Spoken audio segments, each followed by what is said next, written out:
فیصلہ کیا ہے، یہ حکم دیا ہے کہ تم بندگی صرف اور صرف اللہ کی کرو گے، اور اللہ کی عبادت کے بعد، اللہ کی بندگی کے بعد، اللہ کے سامنے سجدہ سجود ہونے کے بعد تمہارا جو دوسرا کام ہے وہ کام یہ ہے کہ تم اپنے والدین کے ساتھ اچھا سلوک کرو۔ یہ کون حکم دے رہا ہے؟ اپنی بندگی کے فوراً بعد جو کام کرنے کا حکم رب دے رہا ہے وہ کام یہ ہے کہ تم اپنی ماں کے ساتھ اچھا سلوک کرو، تم اپنے باپ کے ساتھ اچھا معاملہ اختیار کرو۔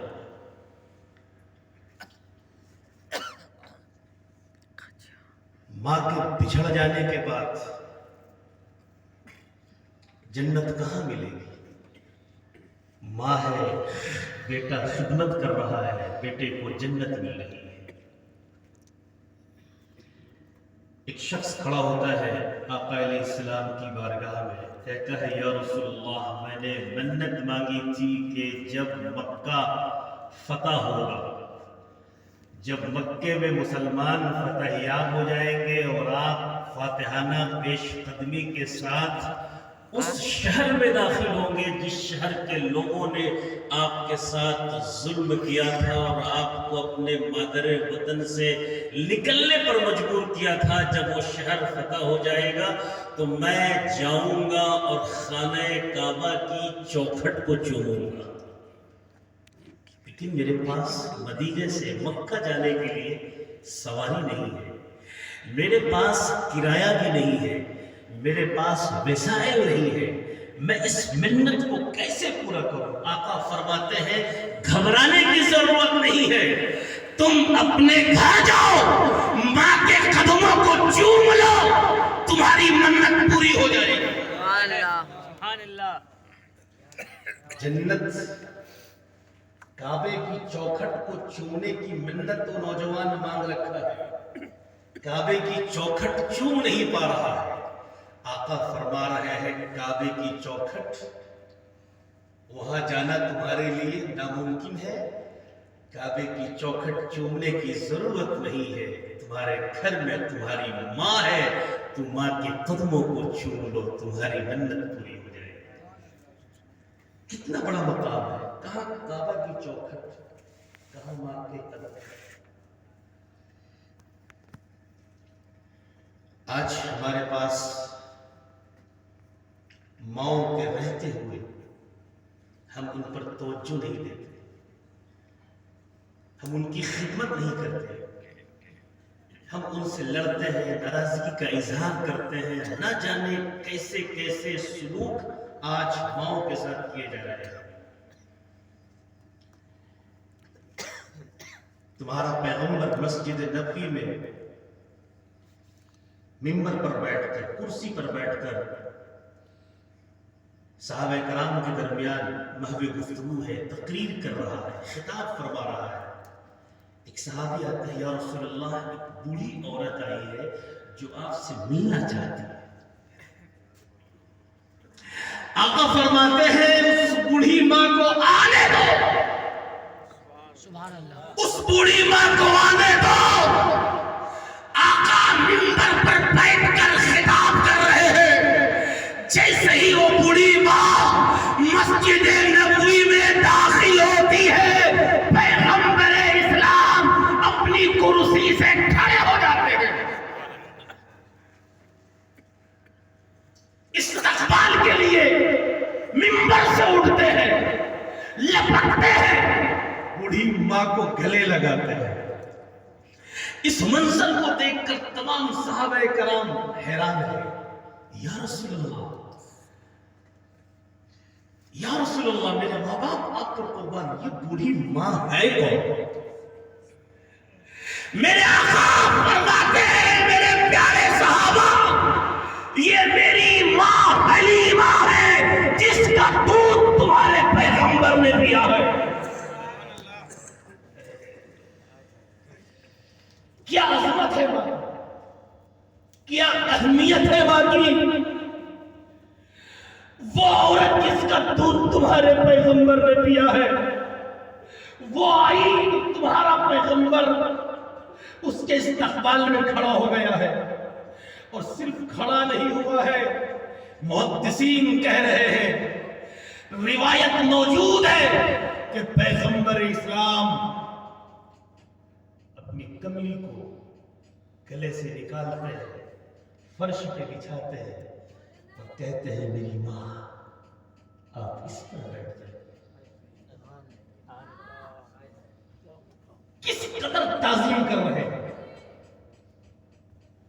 کس قدر عزت کر رہے ہیں۔ اور صحابہ کرام کی موجودگی کے بعد آپ حضرت حلیمہ کو اپنے گھر لے جاتے ہیں، حضرت خدیجہ الکبریٰ سے کہتے ہیں دیکھو آج کون آیا ہے، دیکھو آج کون ہے۔ حضرت خدیجہ کہتی ہے یا رسول اللہ میرے ماں باپ آپ کے قربان، یہ بوڑھی خاتون ہے کون جس کی تعظیم پیغمبر اسلام کر رہا ہے؟ آقا فرماتے ہیں خدیجہ یہ تمہارے پیغمبر تمہارے شوہر کی ماں حلیمہ ہے جس کا دودھ تمہارے پیغمبر نے پیا ہے۔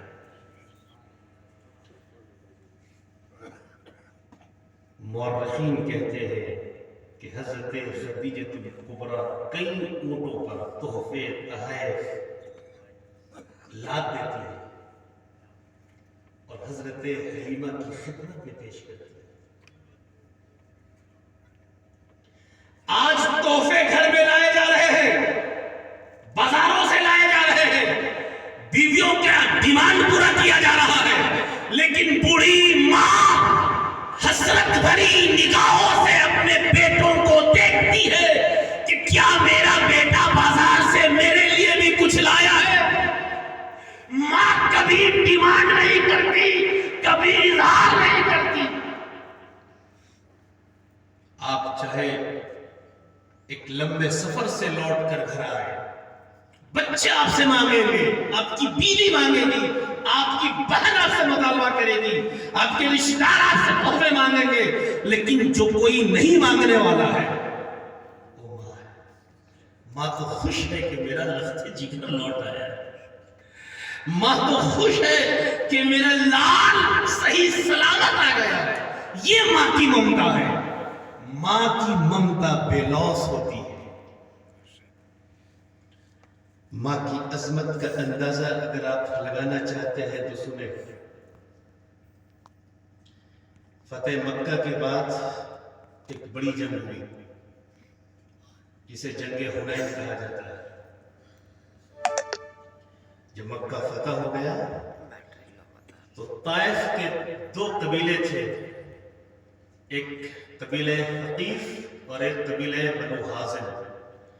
ان دونوں قبیلوں کو ایسا لگا کہ محمد ابن عبداللہ کی طاقت تو مکے میں آ گئی ہے، اب اگر ان سے مقابلہ نہیں کیا گیا تو ہم پر بھی یہ حکومت کریں گے، ہم پر بھی یہ غلبہ حاصل کر لیں گے۔ اور وہ کس قبیلے کے لوگ تھے؟ وہ اس قبیلے کے لوگ تھے جس قبیلے میں تمہارے پیغمبر نے دودھ پیا ہے۔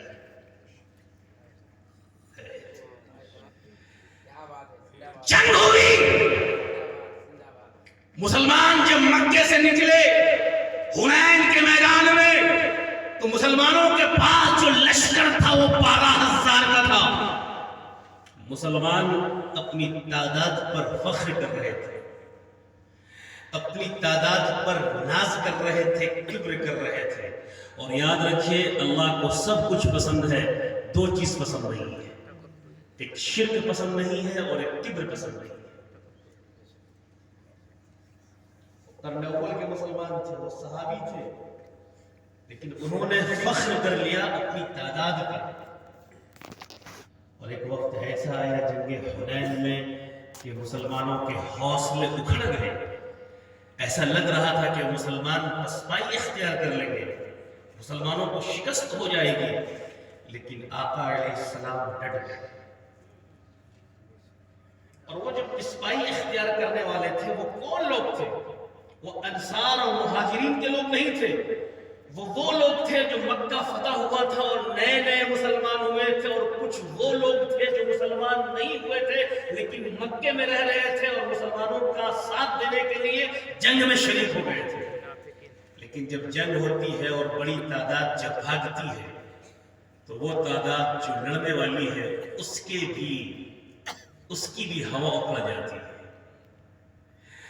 لیکن آقا علیہ السلام نے کہا یا معاشر الانصار، یا معاشر المہاجرین، انا النبی لا کذب، میں نبی ہوں، میں جھوٹا نہیں ہوں، انا ابن ابی طالب، انا ابن عبد المطلب، میں عبد المطلب کا بیٹا ہوں۔ اور آقا علیہ السلام نے جو خطاب کیا تو انصار اور مہاجرین جم گئے، اور جنگ ایسی ہوئی کہ مسلمانوں کو فتح یابی نصیب ہوئی، اور اس جنگ میں مسلمانوں کی تعداد 12,000 تھی اور 6,000 کفار و مشرکین گرفتار ہو گئے۔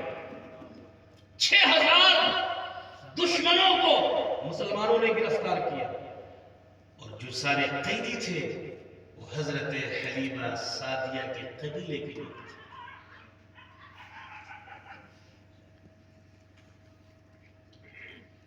حضرت حلیمہ سعدیہ کے قبیلے کے لوگ تھے،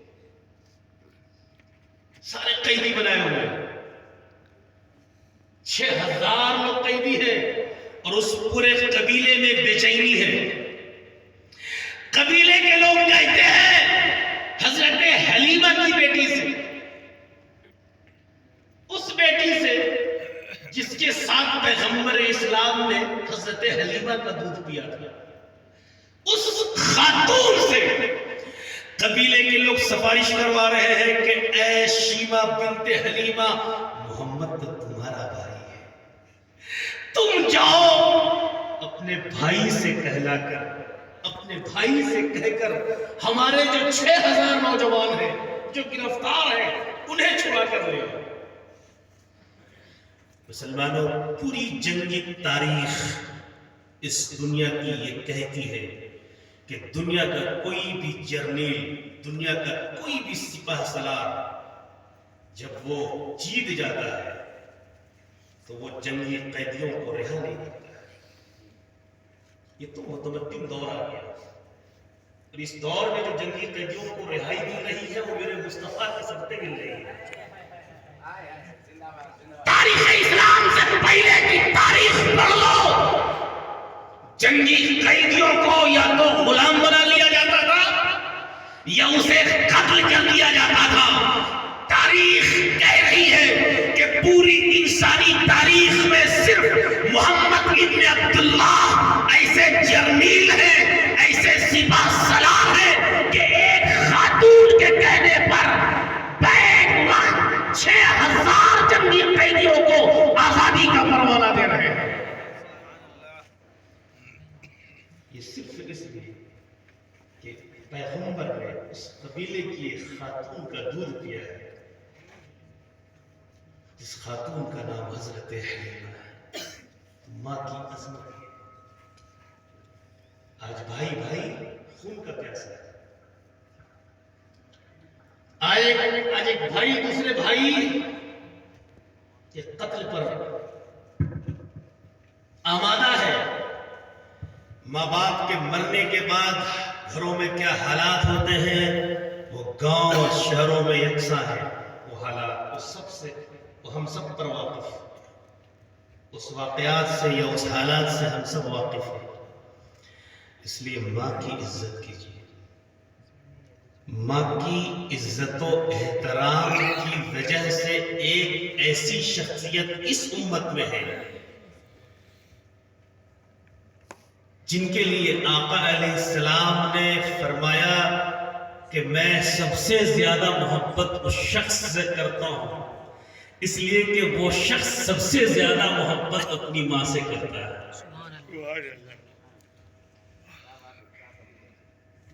آقا علیہ السلام اس شخص کے بارے میں کہہ رہے ہیں، کس شخص کے بارے میں؟ جو شخص ماں کی خدمت میں لگا ہے، دور ایک ہی ہے، ماں کی خدمت کو چھوڑ کر اگر وہ مدینے آ جائے تو شرف صحابیت حاصل کر لے، لیکن وہ شخص مدینے نہیں آ رہا ہے، وہ شخص مدینے نہیں آ رہا ہے، ہر شخص مدینے آ رہا ہے، ہر مسلمان مدینے آ رہا ہے، رسول اللہ کی مجلس کا حصہ بن رہا ہے، رسول اللہ کی محفل میں بیٹھ رہا ہے اور شرف صحابیت سے مشرف ہو رہا ہے۔ لیکن ایک شخص ہے جس کی ماں بیمار ہے، جس کی ماں بوڑھی ہے، لیکن وہ شخص رسول اللہ کی محفل میں نہیں آ رہا ہے، وہ ماں کی خدمت میں لگا ہوا ہے، ماں کو صبح دوائی پلا رہا ہے، شام کو دوائی پلا رہا ہے، ماں کو کھانا کھلا رہا ہے۔ رسول اللہ فرماتے ہیں اے میرے پیارے صحابہ، میں سب سے زیادہ اس شخص سے محبت کرتا ہوں۔ سبحان اللہ۔ وہ شخص ہے وہ شخص ہے جاننا چاہتے ہیں کتنے لوگ؟ تھوڑا ایک شخص یا ایک نوجوان کھڑے ہو کے نعرہ لگائے۔ نعرہ تکبیر! اللہ اکبر! یا رسول اللہ! سبحان وہ شخص اللہ، حضرت اویس کرنی، سبحان اللہ، بزرگاں اویس کرنی رضی اللہ عنہ۔ ابھی شب برات کا موقع ہے۔ کون ہے اویس کرنی؟ صحابی نہیں ہے، صحابی اس لیے نہیں بن پائے رسول اللہ کا دیدار۔ کہ وہ ماں کی خدمت کر رہے تھے۔ آقا فرماتے ہیں اے عمر، اے علی، تمہارے دور میں اویس کرنی یہاں آئے گا، ہے آئے، تمہارے دور میں اویس یہاں آئے گا، یمن سے آئے گا، ان سے میرا سلام کہنا۔ سبحان اللہ۔ آئے، اویس میری امت میں وہ شخص ہے کہ اویس جو بھی دعا کرتا ہے وہ دعا رب رد نہیں کرتا ہے، وہ دعا کو رب قبول کر لیتا ہے۔ سبحان اللہ، سبحان اللہ۔ حضرت عمر فرماتے ہیں آخر اس کی وجہ کیا ہے؟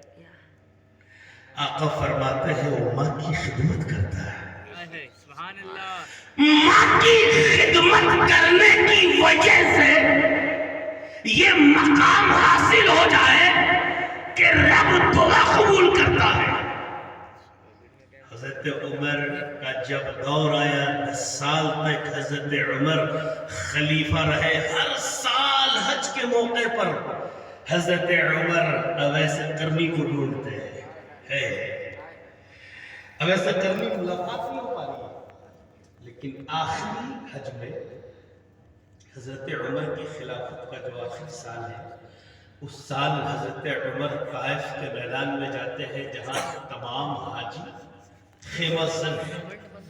حضرت عمر کہتے ہیں تمام حاجی کھڑے ہو جائیں، دنیا کے تمام حاجی کھڑے ہو جاتے ہیں۔ حضرت عمر کہتے ہیں سارے حاجی بیٹھ جائیں، صرف یمن کے حاجی کھڑے رہے۔ سارے ملکوں کے حاجی بیٹھ جاتے ہیں، صرف یمن والے کھڑے رہتے ہیں۔ پھر آقا فرماتے ہیں یمن میں قرن والے کھڑے رہے، یمن کے سارے لوگ بیٹھ جائیں۔ سبحان اللہ۔ قرن کے لوگ کھڑے رہے، صرف ایک شخص کھڑا رہتا ہے۔ کرن جگہ کا نام ہے۔ عمر کہتے ہیں کیا تم اویس ہو؟ ہے۔ وہ شخص کہتا ہے اے امیر المومنین، میں اویس نہیں ہوں، میں اویس کرنی کا رشتہ دار ہوں۔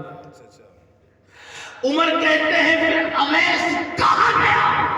وہ شخص کہتا ہے اویس ہمارے ساتھ حج کرنے آئے تھے، ہمارے ساتھ حج کرنے آئے تھے، یہاں تھے، لیکن ابھی تھوڑی دیر پہلے وہ اونٹوں کو چرانے کے لیے جنگل کی طرف گئے۔ اب حضرت عمر ہے، حضرت علی ہے، جا رہے ہیں۔ دیکھا کہ ایک ایسا شخص ہے جس کا قد درمیانہ ہے، جس کا رنگ کالا ہے۔ آقا نے فرمایا تھا اے عمر، اویس کے بدن میں ایک سفید داغ ہوگا۔ سبحان اللہ۔ اویس کے پورے بدن میں سفید داغ تھا. ماں کی خدمت کرتا رہا. رسول اللہ کو یہ عذاب پسند آئی. رسول اللہ نے دعا کی کہ اے پروردگار، جو میرا عاشق مجھ تک نہیں پہنچ پا رہا ہے، ماں کی خدمت میں لگا ہوا ہے، اس کے پورے بدن میں برس ہے، سفید داغ ہے، اس سفید داغ کا خاتمہ فرما دے. سبحان اللہ. رب نے کہا پورے بدن کے سفید داغ کا خاتمہ ہوگا. 1 روپے کے برابر، 1 اشرفی کے برابر وہ داغ رہے گا. 1 اشرفی کے وہ داغ رہے گا، تاکہ آپ کے صحابی اسے پہچان جائیں. ماں کی خدمت کرنے والا اس قدر مقبول ہو جائے کہ بدن میں جو مرض ہے اس مرض کا علاج مل جائے. سبحان اللہ. صرف علاج ہی نہ ملے بلکہ وہ اس قدر مقبول ہو جائے کہ اللہ اس کی ہر دعا کو قبول فرمائے. صرف دعا کی قبولیت ہی نہ ہو بلکہ پیغمبر اسلام یہ ریکویسٹ کرے عمر سے، علی سے، اے عمر، اے علی، جب تم اویس سے ملنا تو کہنا کہ تمہارے پیغمبر نے اپنی امت کی بخشش کے لیے تم سے گزارش کی. سبحان اللہ. کیا ماں کی خدمت کی وجہ سے اتنا بڑا رتبہ ہے. آج ہماری آبادیوں میں پیر آتے ہیں، علماء آتے ہیں. سبحان اللہ. آپ اپنے پیروں اور عالموں کا ہاتھ چھوتے ہیں، خوب عزت کرتے ہیں، پیروں پر پیسے لٹاتے ہیں. لیکن جو سب سے بڑا پیر ہے، بولو بولو، جو سب سے بڑا پیر ہے، اس پیر کا کیا کبھی تم نے ہاتھ چھوا ہے؟ کیا تم نے کبھی پیروں کا بوسہ دیا ہے؟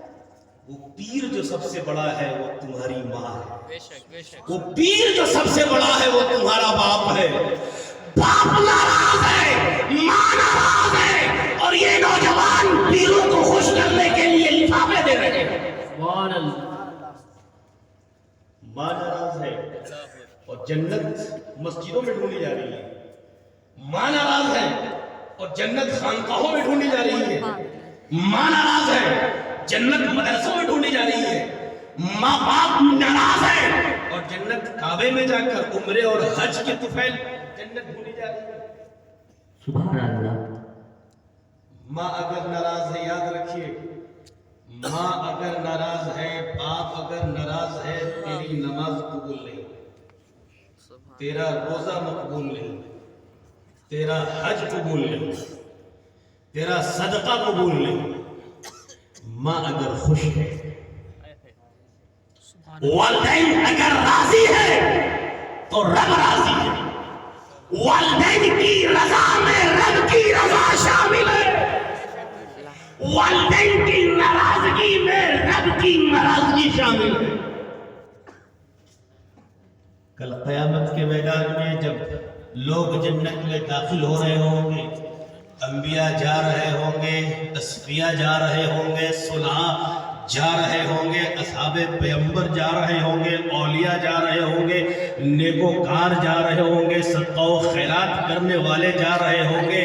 لیکن جب حضرت اویس قرنی داخل ہوں گے تو اللہ اویس قرنی کو روک دے گا.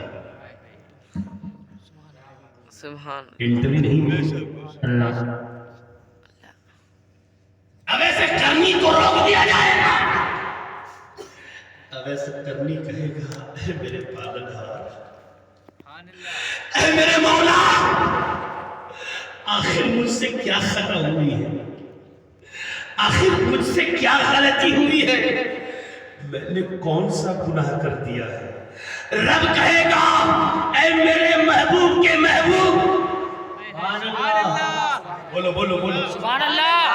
رب کہے گا، اے میرے محبوب کے محبوب، تجھ سے کوئی غلطی نہیں ہوئی ہے، تجھ سے کوئی گناہ نہیں ہوا ہے. ارے میں تو یہ چاہتا ہوں کہ جس کے مقدر میں جہنم لکھ دیا گیا ہے، جو کروڑوں کی تعداد میں وہ مسلمان جو جنت میں نہیں جا رہے ہیں، میں یہ چاہتا ہوں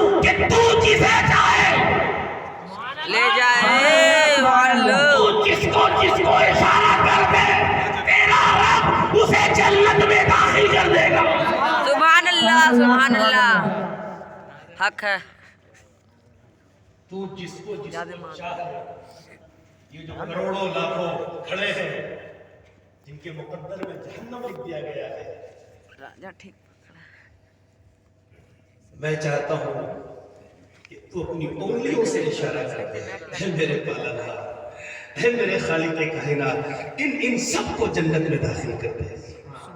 یہ مقام اویس قرنی کو کس وجہ سے ملی ہے؟ یہ عزت، یہ عظمت کس وجہ سے ملی ہے؟ یہ مقام کس وجہ سے ملا ہے؟ بولیے ذرا زور سے بولیے۔ ماں کی خدمت۔ اچھا، ماں زندہ ہے تبھی نہ خدمت کریں گے؟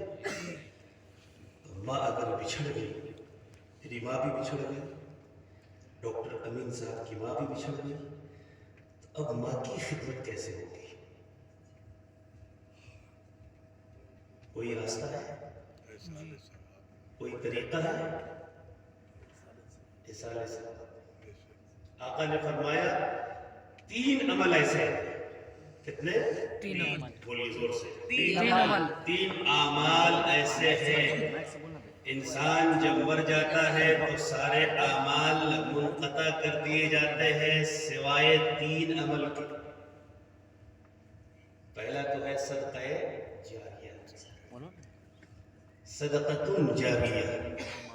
دوسرا ہے علم نافع، ایسا علم جس کے ذریعے سے لوگوں کو فائدہ پہنچے۔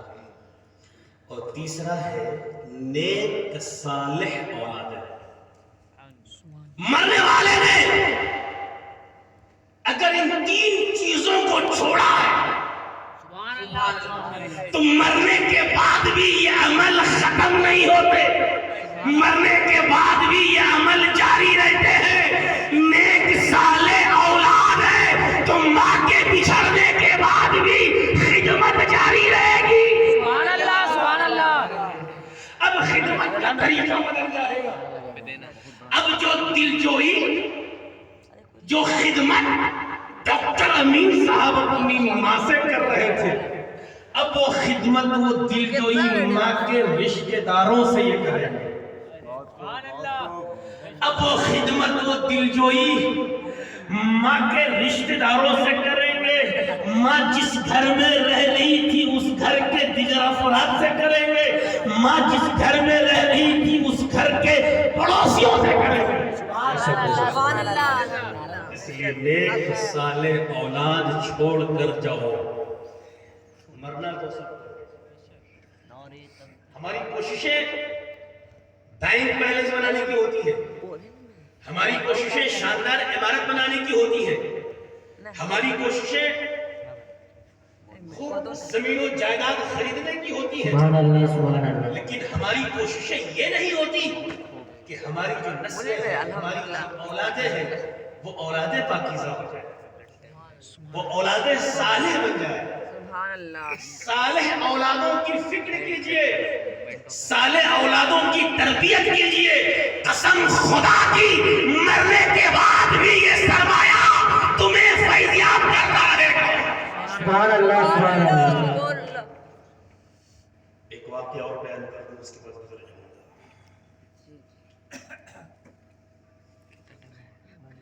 تمام تر مسلمانوں میں، اس امت کے تمام وہ افراد جو نیک ہیں، صالح ہیں، ولی ہیں، قطب ہے، ابدال ہے، غوث ہے، غوث اعظم ہے، سلطان الاولیاء ہیں، محدثین ہیں، مفسرین ہیں، علماء ہیں، فقہاء ہیں، علماء ربانین ہیں، ان تمام لوگوں میں سب سے جو زیادہ مقام و مرتبہ رکھنے والا ہے وہ صحابی۔ صحابی صحابی کسے کہتے ہیں؟ جو رسول اللہ کو دیکھے ایمان کی حالت۔ کیا بات ہے! سبحان اللہ۔ بہت خوب۔ کہاں گھر ہوا؟ بہودر سری بدری میں ہوا پر مقدری میں ہوا۔